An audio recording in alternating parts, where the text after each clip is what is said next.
Where the hardest hit area is right now. Yeah, daylight just came a couple of hours ago, and it's given us idea of just how extensive the damage is. The eye of the worst hurricane to hit Florida in a dozen years, making landfall right in the Charlotte County area. We have a resident from Cape Coral on the phone with us right now. Heather Stone is joining us. Heather, good morning. Good morning. Just give us an idea of what going through this storm was like. It was horrible. I had me and my husband and my son. We were just in the bathroom with a mattress over our head. When we came out, there was someone's shingles in our yard. There was roost trees all over the place. There was a hospital about 100 yards from my house, and the maternity ward, the roof was falling off while actually a woman was giving labor. It's where the spines around here are non-existent. We have no power, nothing. And you're in Cape Coral, Heather. You're just south of where the eye hit. Can you give us an idea of what it sounded like at the time? It's just really high winds. It sounds like paper bags crinkling, and you hear things popping all over the place. And the eye of the storm is a little bit south of us. We have a business over there too, and we can't even get over there. There's body bags all over the place. Heather, we're getting very disturbing reports this morning from some county officials in that area that, you know, in one place at least 60 body bags were over. We're looking at pictures on our television station that you can't see, pictures of the devastation. Yeah, we have a business over there. We can't get to it. Yeah. Do you feel like as a resident, though, I mean, with the death toll as we understand it, that you were given fair warning for this storm, which was upgraded to a Category 4 very quickly within the span of a half an hour at 1:30 and then hit you around 6? Right. Really, I guess it's a whole cry wolf thing. You've heard it so many times it's going to come, and it never does. So a lot of people don't take it as seriously, and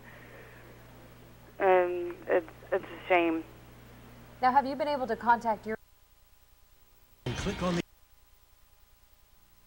They were flooded or there was other type of damage, but that is what I really felt of the people here in Fort Myers. Now, what we're understanding is, fortunately, miraculously, they did not have the property damage of other areas. And what they are dealing with mainly today is power outages. So now that it's light out again, of course, it's going to be a lot easier to see and to get around. And as far as those areas, Fort Myers Beach and Sanibel, they're still blocked off as they continue to clear debris out of the area. So there is a lot of just watching and waiting this morning. Joan, are you able to talk with anybody out there this morning and find out what their thoughts and impressions are as they weather this storm through the night? We are mostly just running into people who either were coming through the area. I ran into a guy, he was from Atlanta, and he was asking me actually how some of the other resort areas further north had fared. And, you know, I'm unaware. I can only report exactly what we saw last night in the Fort Myers Beach area and the Sanibel area. So we're really seeing people who either escaped the storm. We have not been back to the area around Fort Myers Beach this morning. We hope to go there and to bring you some updated information in a short while. All righty, CBS 4's Joan Murray, thank you very much. Those folks who did escape the storm, very lucky this morning.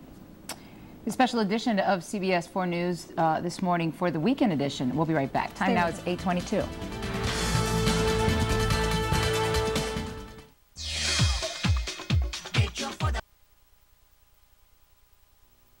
Street from us yesterday, and everyone's just going crazy. All right, Heather Stone giving us some very good information of the situation there. Thanks so much for being so generous with your time this morning. Thank you. And we wish you the best of luck as you can recover this morning from Hurricane Charley. I appreciate it. Thank you, Heather, and our continuing coverage continues after this short break.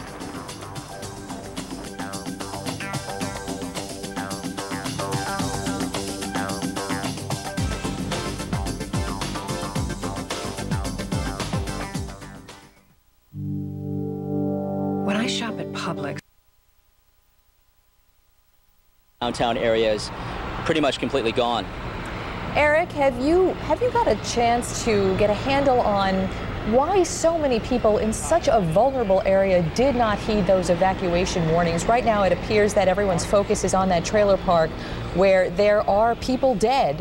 What have you been able to feel out there? Why haven't people heeded the warnings? There is a sense that so many people thought this storm was going to go north, 80 miles north to the Tampa Bay area. According to news reports, according to officials at the National Hurricane Center, up until really essentially the last moments, they thought that the projected path was going to take Charley to the Tampa Bay area. Instead, it ended up coming here. They had a little bit of time here. They had minutes as opposed to hours, and so a number of people were able to cover up, were able to get to higher ground, were able to in their homes. We talked to one man who covered himself up with a mattress, but really no widespread evacuations like what we saw in the Tampa Bay area. And again, because of the fact that this storm was so unpredictable and made a turn basically at the last minute. Well, I'll tell you what, Eric, we really appreciate that update, and I think that you have coined the word of the morning, and that is unmerciful when describing Hurricane Charley. That is Eric Hong. He is reporting live for us from Punta Gorda, which was ground zero. Eric, we thank you for that report. And as we look at the information that's come in, Glenna, let me just highlight this to give folks at home an idea of what we're talking about here. Just a couple of buzzwords here. Lee County, Fort Myers area, 250,000 buildings damaged to some point. DeSoto County, Arcadia, Emergency Operations Center had the roof blown off. Hospital damaged. Shelter gone. Hardy County, we've had a hospital out of service. I mean, all of these things just adding up to just what he talked about, an unmerciful storm. As we look, or I should tell you, you're looking right now at pictures from the central part of the state, and as this morning continues, we'll be bringing you video as we're getting in of the widespread damage in Florida. There are, I would say, what, 9, 10, 11 counties that are hurting without electricity, with widespread damage, waiting for the cavalry. But all eyes right now are on Punta Gorda in Charlotte County, where we've been taking you back again and again. A very small town, not 15,000 people, that took the brunt of Charley's wrath. That's right. Rad Berkey is on the scene there right now. Rad, good morning to you, and set the scene for us if you would. Well, this is Punta Gorda, as the folks here refer to it. What you're looking at here is the main drive